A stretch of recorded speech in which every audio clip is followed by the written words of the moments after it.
Bonsoir à tous, j'espère que vous allez bien. Ce soir, je vous retrouve dans une vidéo que vous m'avez beaucoup demandé depuis la publication de Trauma partagé, c'est-à-dire comment est-ce que je construis mes romans. Avant de commencer, je tiens à le préciser, je n'ai absolument rien inventé. J'ai regardé plusieurs vidéos sur YouTube, je me suis renseignée à droite à gauche et j'ai découvert plusieurs techniques pour construire un roman. J'ai sélectionné tout simplement celle qui fonctionnait le mieux pour moi. Il n'y a aucun mal à tester, à se tromper, à recommencer.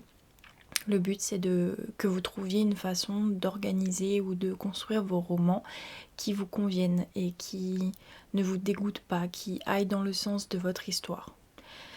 Le plan dont je vais vous parler, c'est quelque chose qui fonctionne pour moi. C'est un plan de base qui bien évidemment est modulable selon l'histoire que vous racontez, selon le type de roman que vous souhaitez écrire, que ce soit de la romance, de la fantasy, science-fiction, thriller, style de vie, voilà. Donc moi je vous donne le plan de base que j'utilise, mais gardez en tête que vous pouvez le modifier à n'importe quel moment, tout simplement. Bien évidemment j'ai pris des notes, j'ai tout écrit parce que j'arriverai pas à me souvenir de tout. Mais on va commencer par les personnages. Je sais que certaines personnes peuvent être tentées de ne pas faire de fiches personnages parce que vous avez votre personnage dans la tête ou vos personnages en tête. Vous n'avez pas envie de les poser sur papier ou alors vous voulez les faire évoluer ou découvrir comment ils évoluent à travers l'histoire. Ça peut fonctionner pour beaucoup de personnes, mais moi je conseille quand même de faire des fiches personnages parce que vous allez pouvoir mettre des détails importants qui pourront peut-être vous resservir dans l'histoire. Ça vous évitera de remonter 40 pages en avant pour savoir à ce moment-là ce qu'elle a pu dire ou le détail que vous avez pu donner sur votre personnage. Mais surtout c'est que en mettant sur papier ne serait-ce que ses traits de caractère, ses côtés positifs ou négatifs, ça va vous permettre peut-être de débloquer une situation où vous ne savez pas comment faire réagir votre personnage. Et ça vous permet toujours d'avoir un background sur son histoire pour rester fidèle le plus possible à l'histoire du personnage.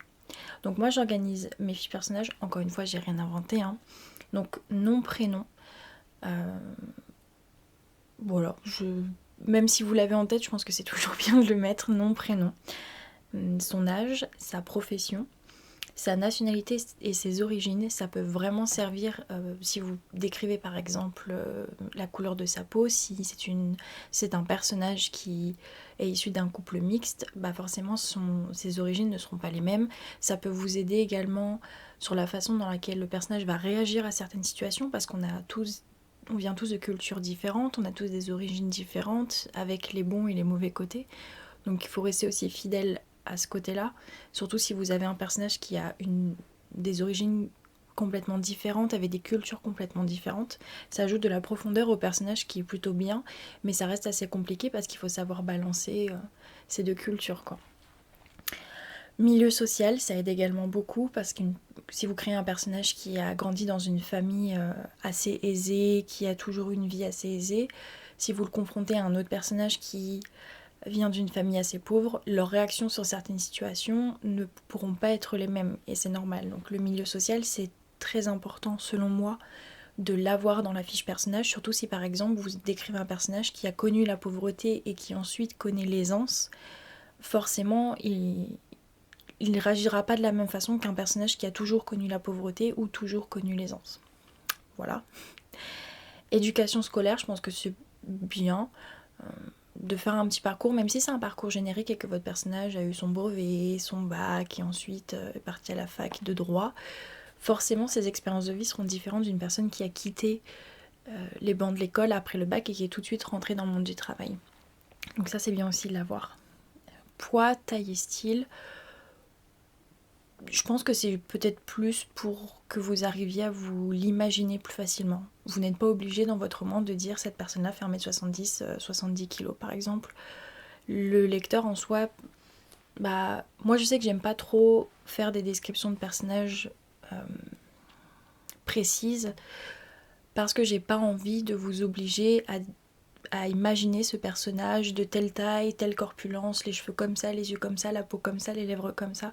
C'est quelque chose que moi j'apprécie pas. Avoir quelques petits détails quelque part, il faisait chaud, elle remonta ses cheveux, ses longs cheveux bouclés, bon bah vous savez qu'elle a des cheveux longs et bouclés.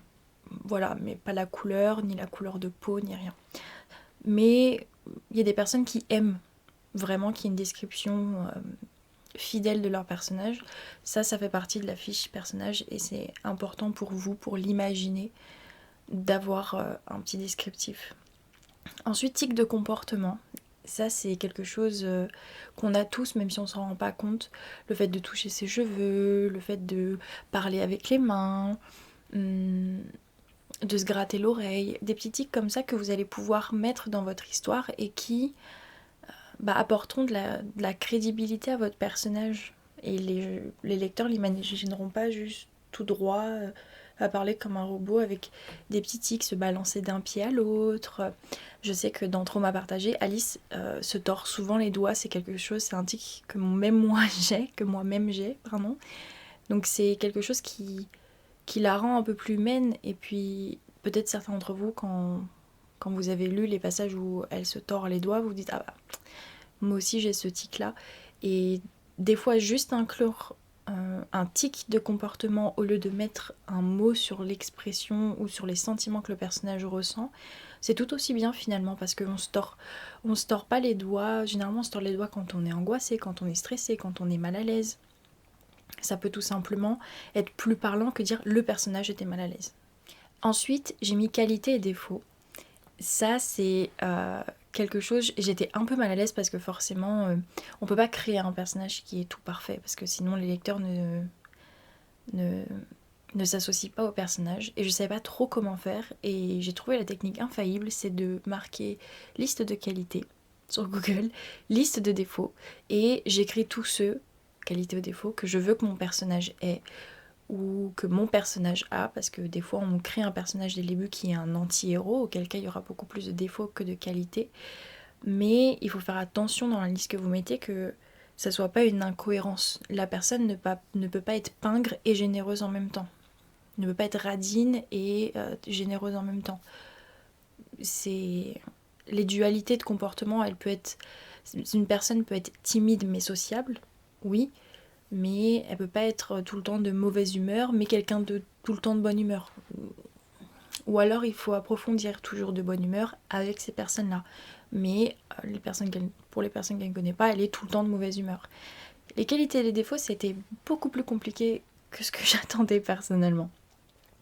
Ensuite, un petit récit de son enfance, un petit récit de sa vie d'adulte. Ça permet de voir l'évolution du personnage ou même de l'entourage du personnage. Est-ce que durant son enfance, sa meilleure amie ou son meilleur ami d'enfance, il l'a toujours dans sa vie d'adulte?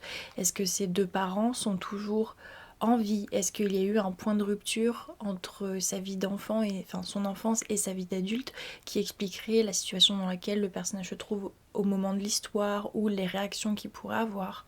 C'est important. Pas forcément très très grand, une 5-6 lignes, allez 10, où vous décrivez rapidement de ses deux parents, ils ont déménagé quelques fois, il a une petite sœur ou un petit frère, oui, ce genre de choses. Et vie d'adulte, depuis qu'il a trouvé son travail, il sort moins, il est plus renfermé sur lui-même, vous voyez. Ça peut donner une tonalité et ça permet aussi d'avoir une petite évolution du personnage avant l'histoire. Après, à vous d'inclure un événement de son enfance dans l'histoire pour expliquer une situation.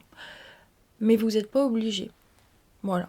Mais je trouve que c'est toujours bien d'avoir une petite biographie du personnage pour vous, pour que vous n'oubliez pas finalement d'où vient votre personnage, comment est-ce qu'il a évolué, et que vous puissiez le transcrire dans l'histoire pour justifier peut-être certains gestes, certains mots, ou certaines réactions face à certaines situations. Hobby, parce que voilà, on a tous des hobbies, que ce soit regarder une série, faire de la cuisine, se balader, lire, jouer aux jeux vidéo, jouer aux échecs, voilà. Type de vocabulaire, ça va assez bien avec le milieu social, mais aussi l'éducation scolaire. Ça peut vraiment donner de la profondeur au personnage. Ou alors, tout simplement, ça peut créer une ambiguïté. Par exemple, si votre personnage est avocat et qu'au travail, le personnage a un langage assez soutenu, c'est ok si quand il sort du travail, il a un vocabulaire un peu plus de rue. Ça crée une dualité, ça permet de voir une double personnalité, la dualité entre son travail et la personne que le personnage est en dehors de son travail.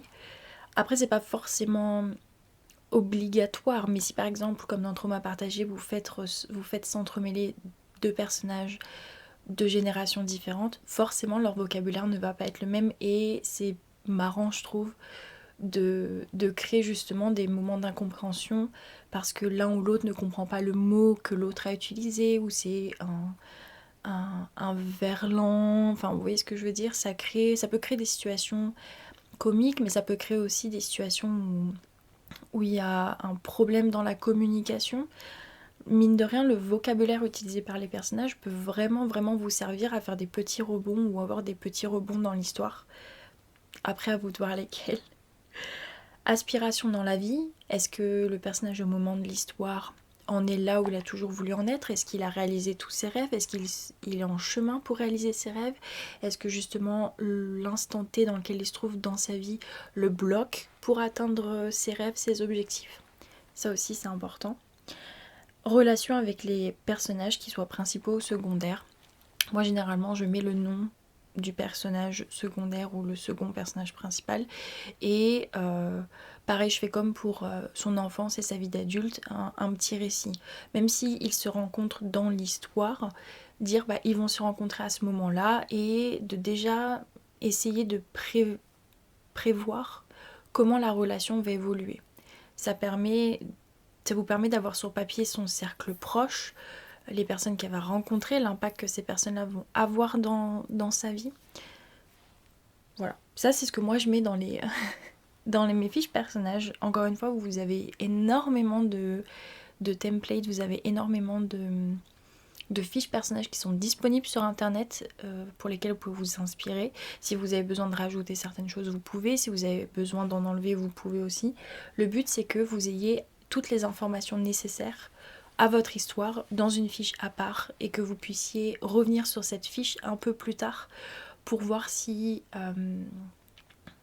ça coïncide en fait avec le passage de l'histoire que vous êtes en train de d'écrire, si au vu des qualités, des défauts que vous avez attribués à votre personnage, est-ce que la réaction est justifiée?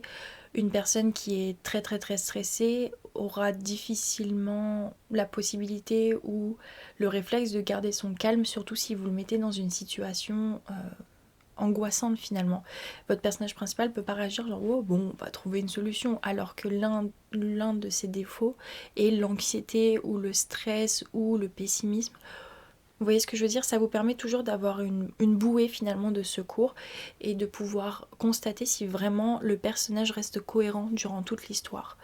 Bien évidemment, un personnage ça évolue durant une histoire généralement, donc vous pouvez très bien commencer votre récit avec un personnage qui est pessimiste, mais à la fin la tendance s'est complètement renversée et grâce à l'histoire, au personnage qu'il va rencontrer, votre personnage principal à la fin sera quelqu'un d'optimiste et de très joyeux, de très confiant sur la vie. Voilà. Donc ça c'est pour les personnages. Je tenais quand même si c'est pas la construction du roman, je tenais quand même à vous en parler tout simplement parce que je trouve que c'est important. Encore une fois, vous pouvez commencer avec un personnage basique et voir comment il évolue ou comment vous arrivez à le faire évoluer durant l'histoire, mais je vous conseille quand même d'avoir une fiche personnage que vous pouvez remplir du coup au fur et à mesure que votre histoire avance pour pas perdre l'évolution du personnage, parce qu'on peut très vite s'en mêler les pinceaux et ça crée des moments où ça coïncide pas finalement dans l'histoire et le lecteur peut s'en rendre compte. Après c'est humain, c'est normal, bien sûr quand vous ferez relire le roman et corriger le roman, le relecteur, la relectrice, correcteur, correctrice pourra vous dire là ça coïncide pas, au début du roman tu lui donnes, je sais pas, tu lui dis que ton personnage a les cheveux courts et à la fin du roman il a les cheveux longs, sauf qu'il y a que 2 mois qui se sont passés depuis le début et la fin, les cheveux ne poussent pas aussi vite en 2 mois quoi. Maintenant on va parler de l'ouverture. C'est la phase d'introduction du personnage principal et cette phase est assez importante parce qu'elle doit donner envie au lecteur de continuer. Il y a il y a ce truc de dire la première phrase, la phrase d'accroche, c'est celle qui va permettre au lecteur de continuer. Je suis plus ou moins d'accord, mais je pense que vraiment la phase d'ouverture, la phase où on voit le personnage, où on commence à en apprendre sur ce personnage principal est tout aussi important que la première phrase qui peut être la phrase d'accroche. Il y a des phrases d'accroche qui sont incroyables. J'ai lu Verity de Colleen Hoover il n'y a pas si longtemps, je l'ai fini. Je vous en ferai une vidéo bien évidemment. Où la phrase d'accroche c'était les craquements de son crâne sont arrivés à mes oreilles avant l'éclaboussure de son sang. Je sais pas exactement cette phrase là, mais la première phrase du roman c'est ça, et waouh, c'est quand même une phrase assez forte. On parle d'un crâne écrabouillé, du coup, du sang qui gicle sur le personnage. Voilà, c'est une phrase d'accroche qui est quand même assez puissante selon moi. Moi j'ai choisi le Alice, veux-tu m'épouser, parce que pour moi c'était la phrase d'accroche, ou du moins la première phrase que je voulais absolument avoir dans mon roman. Et ensuite vous en avez découvert plus sur Alice. Pourquoi est-ce que cette phrase lui tourne en tête?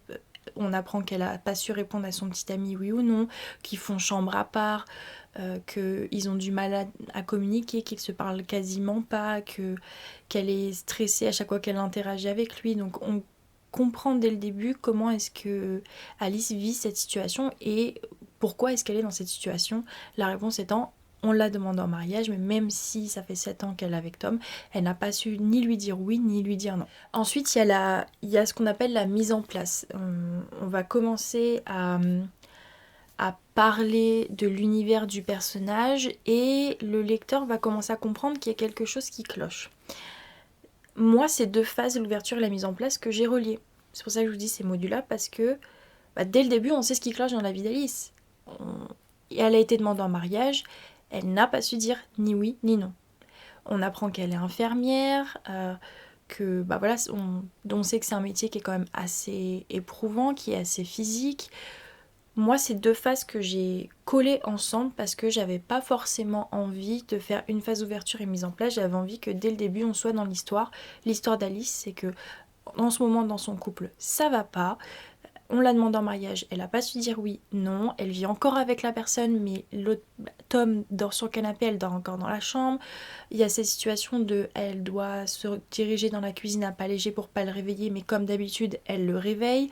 J'avais envie de mettre ça tout de suite, en fait, dès les premières lignes de mon roman. Donc comme j'ai dit au début, selon vos besoins, vous pouvez ou modifier les phases, ou alors même les coller entre elles, ou les mélanger. C'est ok, c'est un plan, c'est un truc de base.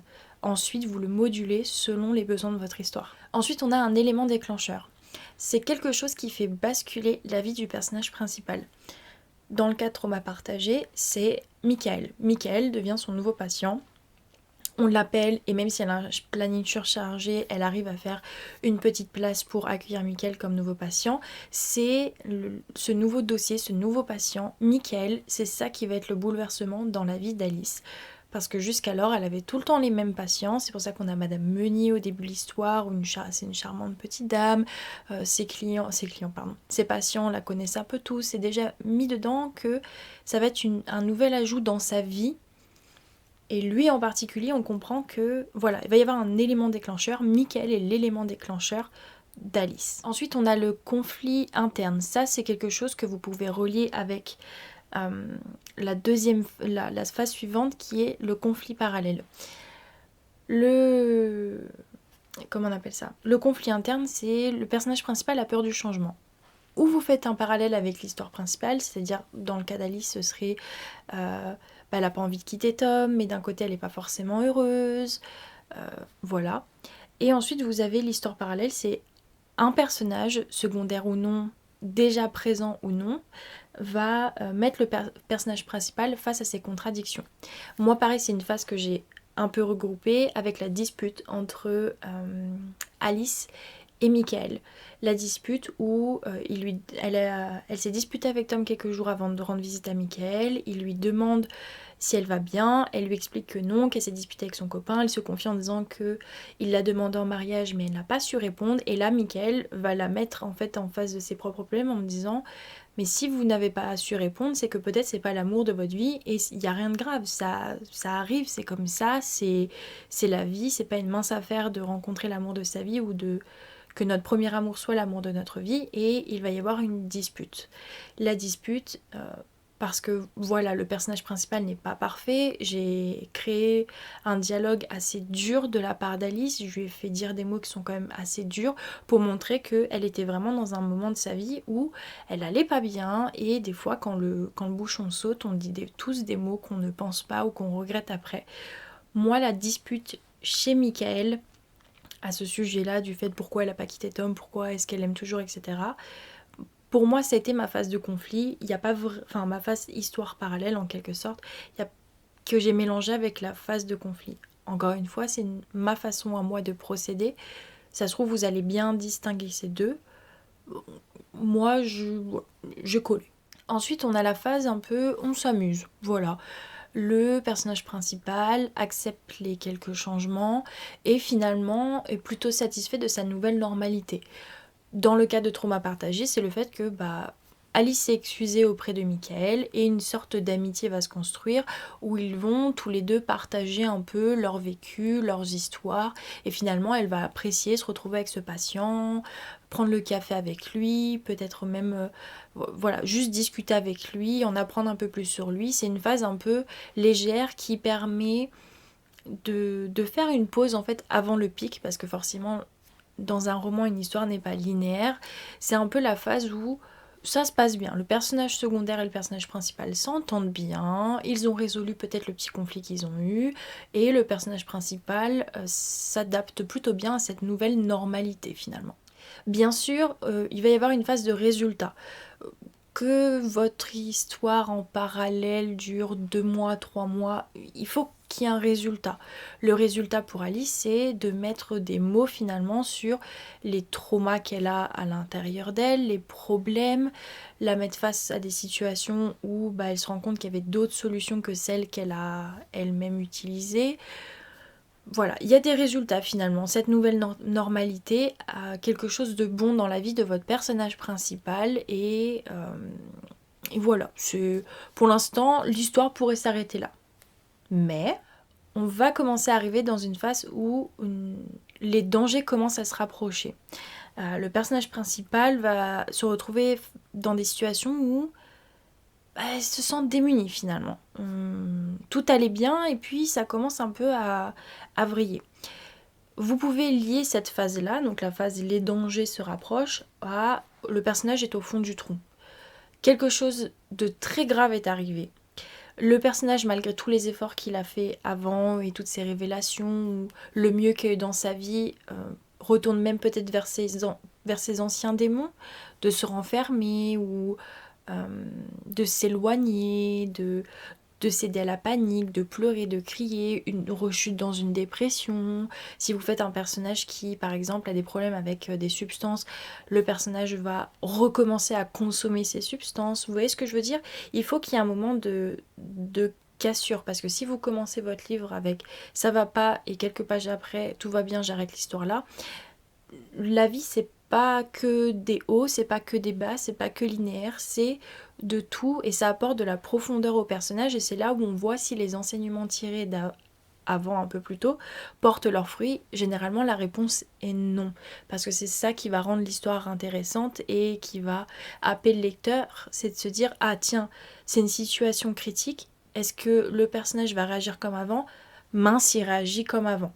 Est-ce qu'il va réussir à s'en sortir sans le personnage secondaire? Dans le cas de Trauma partagé, c'est les rechutes dans la maladie assez importante de Michael qui vont laisser Alice complètement démunie, qui vont la ramener au décès de son père, au décès de sa petite sœur.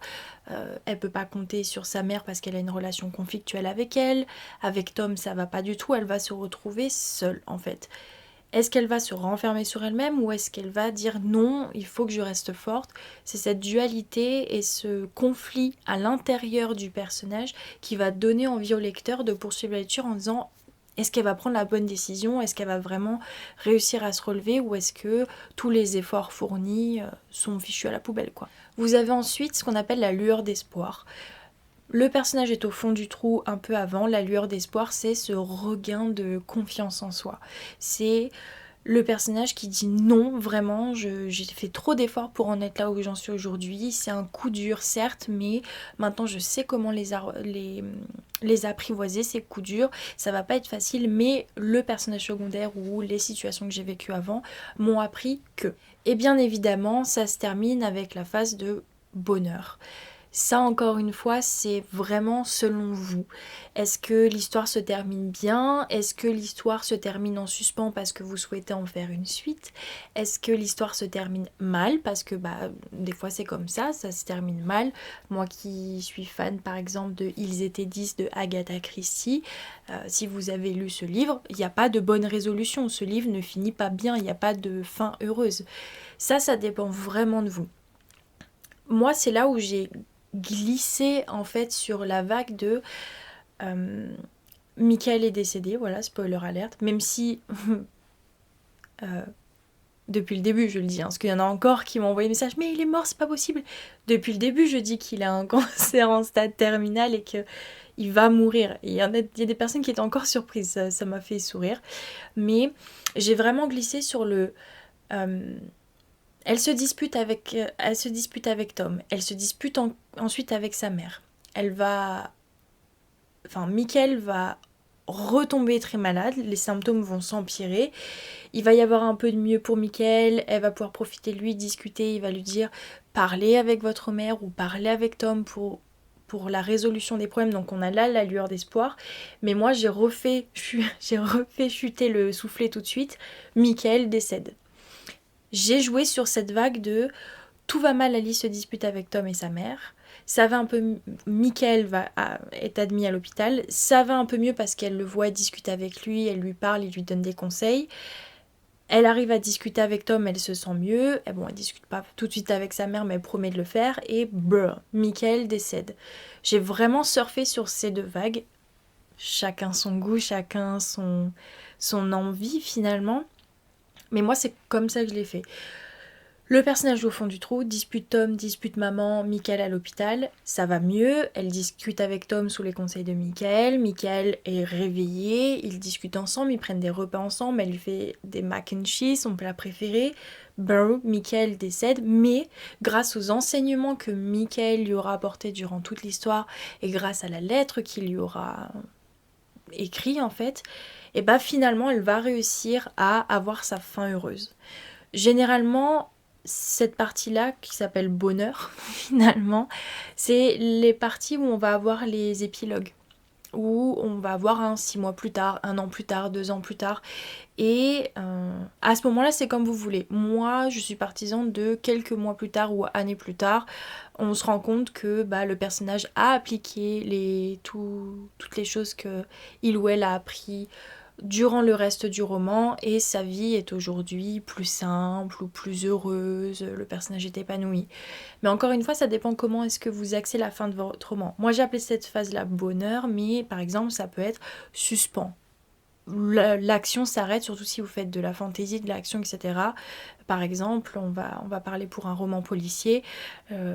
Le policier pensait avoir arrêté le tueur en série. 6 mois plus tard, un nouveau crime est commis et c'est exactement le même modus opératoire que le tueur en série qu'il pensait avoir arrêté quelques chapitres plus tôt.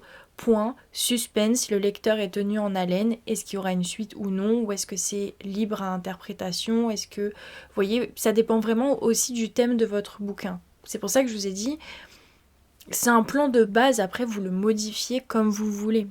Mais généralement, c'est comme ça, par exemple, que fonctionnent les films au cinéma. On découvre le personnage, on se rend compte qu'il y a quelque chose qui cloche un peu dans la vie du personnage. Le personnage a peur du changement qui s'amène à lui ou à elle. Un personnage secondaire va le mettre face à ses propres contradiction. Finalement, le personnage principal va accepter le changement. On va voir que finalement, ce changement, bah, c'est plutôt bénéfique, quoi. C'est pas trop mal. On voit le personnage évoluer dans cette nouvelle vie avec ce changement, mais attention, tout changement, des fois, peut apporter des soucis. Les dangers se rapprochent. Le danger est là, le personnage est au fond du trou, il va finir par trouver une solution, résoudre le problème. Bonheur, 6 mois plus tard, 7 mois plus tard, 1 an plus tard, 3 ans, 10 ans plus tard, le personnage, voilà, a appris de tout ce qui s'est passé durant le roman et sa vie en est complètement changée. Il n'est pas le même qu'au début du roman. Ça, je pense que c'est quelque chose d'un peu universel, c'est il faut qu'on voit l'évolution de votre personnage, que ce soit avec lui-même, avec les personnes qui l'entourent, qu'il mette fin à des relations ou qu'il commence de nouvelles relations, que ce soit un changement de boulot, un déménagement. Il faut vraiment qu'on puisse goûter presque ce changement et que si vous recommencez le livre depuis le début, vous ayez l'impression d'avoir une personne totalement différente parce que le personnage que vous venez de lâcher dans l'épilogue n'est pas du tout le même que dans le prologue ou le début du roman. Encore une fois, je n'ai absolument rien inventé. Je vous mettrai, j'essaierai de vous mettre, mais je vous en avais déjà parlé des livres qui m'avaient aidé. Marie Vermeil par exemple, c'est une auteure française qui a écrit un petit livre sur comment structurer son roman. Et il est assez simple à lire, il est assez rapide à lire et je m'en suis servi pour apprendre à structurer ou pour trouver la meilleure structure pour moi de roman. Mais voilà comment je structure mes romans. C'est le plan de base, mais comme tout plan de base, vous avez la possibilité de le modifier à votre convenance. Et pour l'instant, c'est ce qui fonctionne avec moi, avec ce que j'écris, mais ça se trouve, dans quelques années, ce plan ne correspondra pas du tout avec le style de livre ou le style d'histoire que je suis en train de développer, et il faudra que je change complètement. Mais vous qui m'avez plus d'une fois demandé comment est-ce que je construis mes romans, c'est ça. Donc vous avez la fiche personnage, l'ouverture, la mise en place, un élément déclencheur dans la vie de votre personnage principal, un conflit interne, une histoire parallèle, c'est là où généralement le personnage secondaire ou apparaît ou alors s'il était présent avant se fait beaucoup plus important pour l'histoire. On s'amuse, voilà, le personnage principal évolue plutôt bien dans cette nouvelle normalité. Les résultats, on voit un changement dans le comportement ou dans le mode de vie du personnage principal.